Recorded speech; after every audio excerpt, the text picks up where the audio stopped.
Et on revient maintenant sur cette journée de deuil national à Crans-Montana, en Suisse, une semaine après le drame. Emmanuel Macron se rendra également sur place. Bonjour Richard Verly. Bonjour.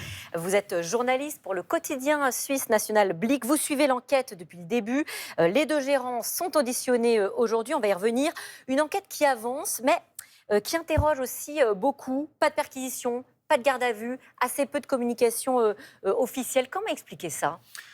Écoutez, les interrogations que vous évoquez, elles sont partagées par beaucoup de Suisses, notamment du côté de la Suisse allemande. Je peux vous dire que Blick étant un quotidien bilingue, en allemand et en français, nos confrères de Suisse allemande ne comprennent pas non plus. Ils ne comprennent pas que les deux gérants n'aient pas été mis en garde à vue.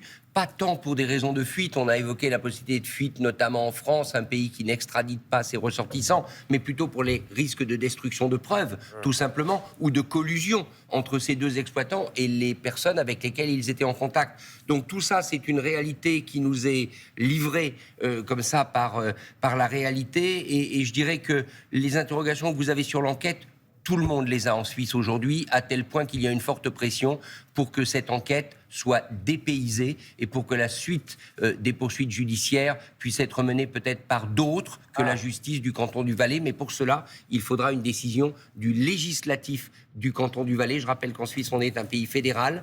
Souvent, ça permet de bien fonctionner et quelquefois, ça ralentit beaucoup les procédures. Est-ce que la justice suisse travaille d'une façon différente par rapport à la justice française ?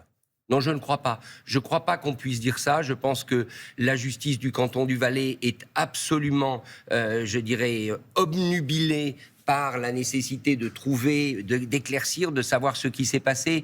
Sauf que, excusez-moi, je vous interromps, parce que là, on voit bien que les questions de sécurité sont au cœur de l'enquête. Oui. Pour un drame de cette ampleur en France, pour le coup, le lieu aurait été perquisitionné immédiatement. Ça n'a pas été le cas.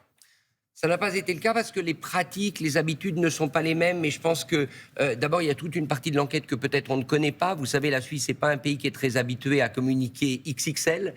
Souvent, il y a pas mal de verrouillage. En tout cas, je peux vous dire, pour avoir parlé hier avec des gens qui sont impliqués dans l'enquête, qu'ils veulent connaître toute la vérité. Okay. Maintenant, il est vrai que dans ce canton, peut-être serait-il bon de passer l'enquête à d'autres, et la conduite de l'enquête à d'autres. Par exemple, la procureure qui est chargée de l'enquête aujourd'hui est assez contestée, je dirais, pour les liens qu'elle peut avoir avec toutes les personnes concernées, notamment les autorités locales. C'est intéressant que vous parlez des liens, puisque un des avocats des victimes explique que personne ne sera arrêté dans cette affaire, parce que, je le cite, ici, tout le monde joue au golf ensemble.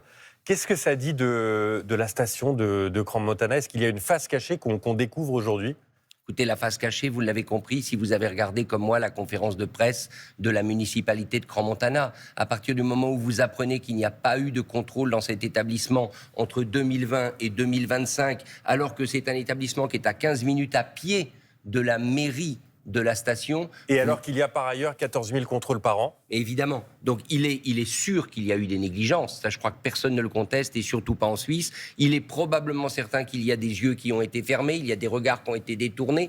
Pourquoi, dans quelles conditions, on l'apprendra. Mais oui, il y a une face cachée de Crans-Montana. Oui, il y a une face cachée de la Suisse, ce pays si parfait, il faut l'admettre. Vous savez, cette affaire, c'est un peu un affreux miroir. C'est un miroir plein de flammes et de larmes. On se regarde dedans et ce qu'on voit ne nous plaît pas, nous attriste, et il y a des raisons pour ça. Ça fait partie de cette face cachée aussi, ces intimidations, ces insultes, ces menaces qu'ont reçues les journalistes de votre journal en enquêtant sur place ? Oui, c'est triste. Je dirais c'est un peu attendu parce que l'émotion est très forte, bien évidemment, mais la rédaction de Blick est concernée. Si on a été agressé, c'est parce qu'on a fait notre travail et on continue de le faire.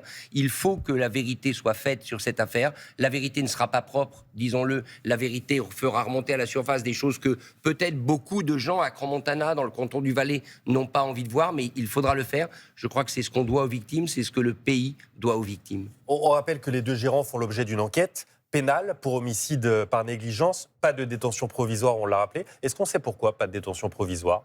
Parce que l'application du droit en Valais ne l'impose pas, et parce que la justice, qui encore une fois est souveraine, a pensé, il y a tout un communiqué de la procureure, que ce n'était pas indispensable. Ils se sont focalisés sur les risques de fuite. Est-ce que, par ailleurs, des ordinateurs, par exemple, ont été pris, ont été confisqués ? Moi, je ne le sais pas. On s'en est tous étonnés.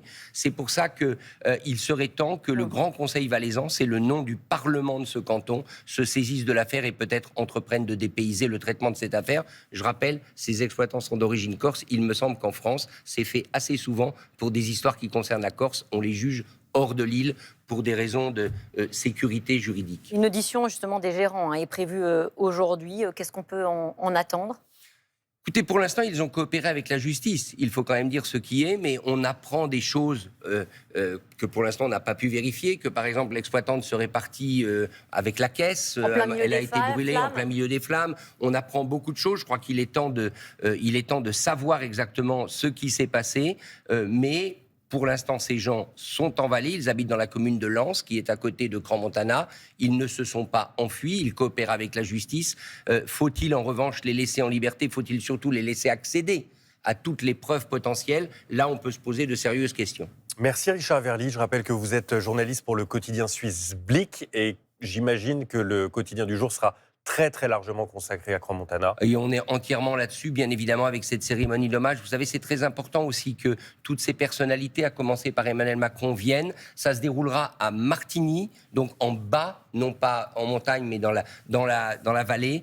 Et je crois que c'est un moment de solidarité générale, mais c'est aussi un moment où on nous rappelle, à nous les Suisses, qu'il faut qu'on regarde chez nous et qu'on sache aussi dire un certain nombre de vérités que peut-être parfois on a tendance à cacher. On suivra cet événement tout au long de la journée, évidemment, dans nos rendez-vous d'information.